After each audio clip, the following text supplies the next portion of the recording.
This is the rear bulkhead panel for the Triumph TR3. So it's only applicable to the TR3, not the TR3A or TR3B models. So up to around chassis number 22,000 in that range there.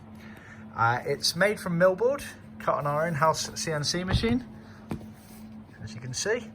It's then creased in the middle there and also on this bottom edge here, which allows you to bend it to the curvature of the petrol fuel tank at the back of the car. And it has the embossed pattern put onto it, as you can see there. Hopefully that's coming out okay in the camera, which was unique to the TR3 models. The TR3As then started initially pleating and then HF/RF welding them, but for the TR3s it was embossed like that. This has been done in biscuit light tan vinyl. Strictly speaking, the original ones were leathercloth material, which we can offer, but vinyl and leathercloth, neither here nor there in the grand scheme of things.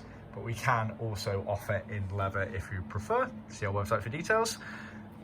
You can see the crease down the bottom here, which allows you to secure it to the sloped rear shelf area, and even the little details here of this little cutout on the corner, which is for the wiring loom as it goes into the boot trunk area. So as you can see, it's exactly how it should be from leaving the factories in the 50s from Triumph production line. See our website for more details.